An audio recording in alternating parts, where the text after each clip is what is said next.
గమనించండి.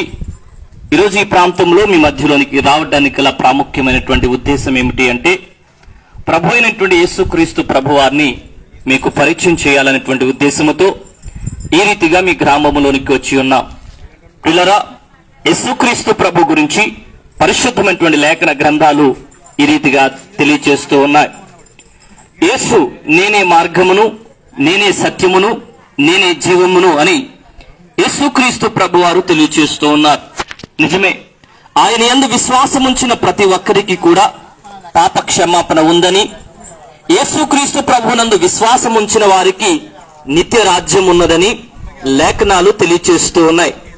గమనించండి, ప్రభు అయినటువంటి యేసుక్రీస్తు ప్రభు వారు 2024 సంవత్సరాల క్రితం అత్యున్నతమైనటువంటి సింహాసన స్థానాన్ని విడిచిపెట్టి ఈ లోకానికి మనము నివసిస్తున్నటువంటి ఈ భూమి మీదకి దిగి వచ్చినటువంటి దేవుడు.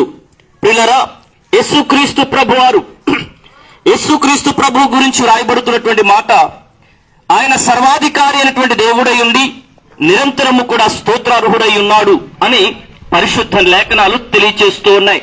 నిజమే ప్రియులారా, యేసుక్రీస్తు ప్రభువారు ఎవరు అని ఆలోచన చేయగలిగితే ఆయన నిజ దేవుడు, ఆయన నిజ రక్షకుడు, ఆయన నిజ విమోచకుడు, ఆయన మనల్ని అందరినీ కూడా రక్షించగలిగినటువంటి సామర్థ్యత కలిగినటువంటి దేవుడు. ఈ లోకంలో మానవుడు పాపముతో ఉన్నాడు. ఆ పాపములో నుంచి విమోచన కలుగు చేయడానికి మనందరినీ కూడా రక్షించడానికి ఈ లోకానికి దిగి వచ్చినటువంటి దేవుడు. ఈరోజు నీవు నేను చేయవలసినటువంటి పని ఏంటి? పాపంలోంచి మనం విమోచించబడాలి అంటే, ఈరోజు మనం రక్షించబడాలి అంటే, నిత్య రాజ్యములుగా పరలోక రాజ్యము, ఆ పుణ్య రాజ్యాన్ని మనం స్వతంత్రం చేసుకోవాలి అంటే యేసు ప్రభునందు విశ్వాసం ఉంచి, యేసు ప్రభునందు ఎవరైతే విశ్వాసం ఉంచుతారో వారికి రక్షణ కలుగుతుంది. ఇప్పుడు మనం చేయవలసినటువంటి పని ఒకటే, యేసుక్రీస్తు ప్రభుని అంగీకరించడం, యేసు ప్రభునందు విశ్వాసం ఉంచడం. ఎవరైతే యేసు ప్రభునందు విశ్వాసం ఉంచి ఆయన మార్గంలో నడిపించబడతారో వారందరినీ కూడా పాప క్షమాపణ కలుగు చేసి నీతిమంతులుగా తీర్చిదిద్దబడతాము.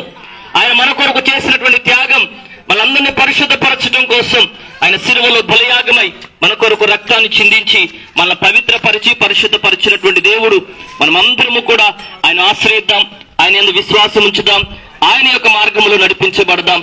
అట్టి కృప ప్రభు మీకు అనుగ్రహించినట్లుగా మీ కొరకు ఒక చిన్న ప్రార్థన. పరిశుద్ధుడా, ప్రేమ కలిగిన మా తండ్రి, వెంకటరామగూడెం ప్రాంత ప్రజలందరినీ మీరు దర్శించాలనేందుకు వందనాలు.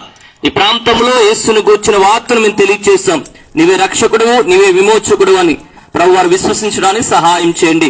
గ్రామంలో ఉన్న పెద్దలను, నాయకులను మీరు దీవించమని యేసు నామములో అడుగుచున్నాము తండ్రి. ఆమేన్.